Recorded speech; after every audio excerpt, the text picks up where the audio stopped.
Hey y'all, it's Lindsay. Welcome back to Mondays on Daily Diabetics. This week's theme is going to be telling a low blood sugar story, or telling you guys about our lowest blood sugar experiences. So it's just basically going to be like a big story time. I apologize if you hear it raining in the background. It is like absolutely pouring outside, and I apologize if I look really bad in this video. I did not sleep last night like at all, and my hair is driving me absolutely crazy. But with all that being said, let's just jump into this video. Okay, so the story I'm going to be sharing with you guys today is the time my teacher wouldn't let me take care of my low blood sugar and I got yelled at.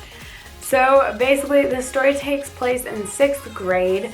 Now, keep in mind, I was diagnosed with type 1 in 1st grade, so I was 7. So this was plenty of years after I was diagnosed. I knew how to take care of myself. I knew when my blood sugar was low. I knew what to do. At this point as well, I didn't have an insulin pump. I got my insulin pump in 7th grade, so my mom came to school every day and gave me my insulin injections because there wasn't a nurse that was there all the time. She was shared between a bunch of schools in my county. So my mom came and gave me my shots every day at lunch. So I think this was in like 2nd or 3rd period. And now when I was in middle school, my school had 8 periods a day. So the teacher that I had for social studies, we'll call him Mr. Jackson. So in Mr. Jackson's class, he was actually my homeroom teacher, so I had him for the first 30 minutes of the day, and then I had him in social studies. So he knew I was diabetic. He gave me a drawer in his room, in his filing cabinets where I could keep snacks, and he said, if you ever need anything, if your blood sugar is low, or if you need to leave the room, just raise your hand and tell me and you can go. So I thought everything was going to be fine and dandy. So I'm sitting in class one day and I started to feel kind of funny.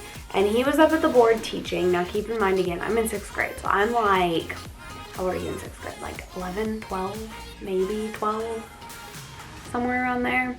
So I raised my little hand and I was like, Mr. Jackson, my blood sugar's low. I need to go get a snack. And he proceeds to yell at me. This teacher did not just say sit down or stop disrupting my class. He was like, you need to stop disrupting my class. When I'm teaching, I'm teaching. And I don't want to be interrupted. And the fact that you interrupted me, I just pay attention. And he just went off on me. And I didn't know what to do because I didn't want to get in trouble with the school. But I also didn't want to pass out because my blood sugar was so low. And I've had a cell phone since I was in 1st or 2nd grade because my mom wanted to know where I was and wanted to be able to get a hold of me. And I also grew up in a neighborhood with a bunch of kids, so in the summer we would all run around the neighborhood all day playing tag and hide and seek and all this stuff. So she wanted me to have a phone so she knew where I was and she could get a hold of me.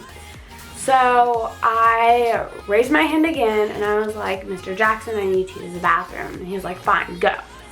Not even remembering that he had just yelled at me 5 minutes prior to this. I was like, what are you doing? So I grabbed my little flip phone out of my backpack and I walked to the bathroom. So when you walked out of his classroom, if you walked out his classroom door and turned to the left, the bathroom was the first door on your left. So the bathroom was super close to his classroom, so I just walked down there on my little flip phone. I flipped it open and I turned it on because I wasn't supposed to have a phone. No one really had a phone when I was in middle school. That wasn't a common thing. So it was off during the day because I was supposed to not really have it, but I did because of my diabetes. So I go into the bathroom and I can still picture the bathroom and everything, which is really funny. But I go into the bathroom and I go into a stall and I lock the stall door and I turn on my phone and I call my mom. And I'm crying at this point because he yelled at me when I was just trying to take care of my health.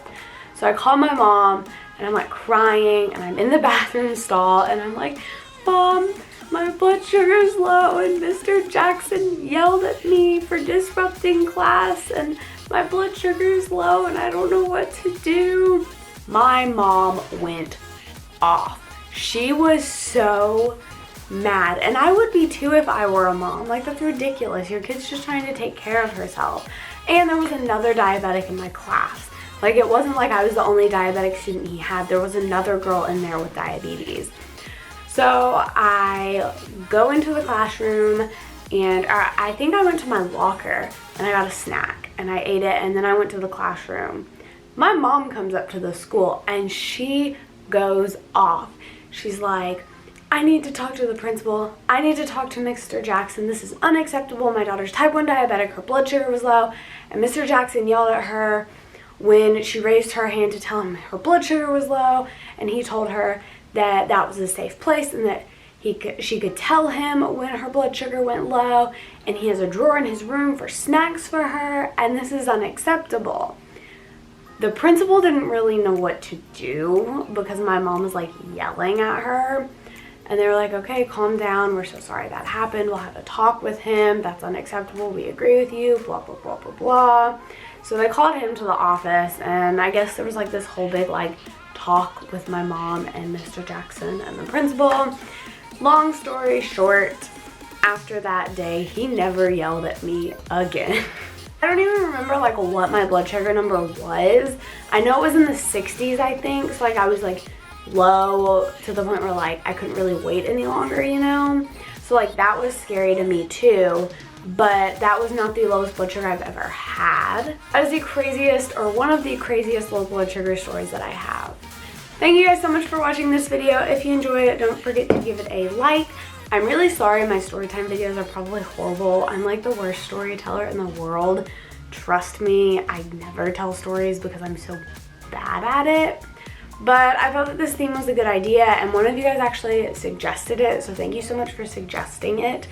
Yeah, I don't know what else to say. I will see you guys next week for a brand new video. I love y'all so much. Bye!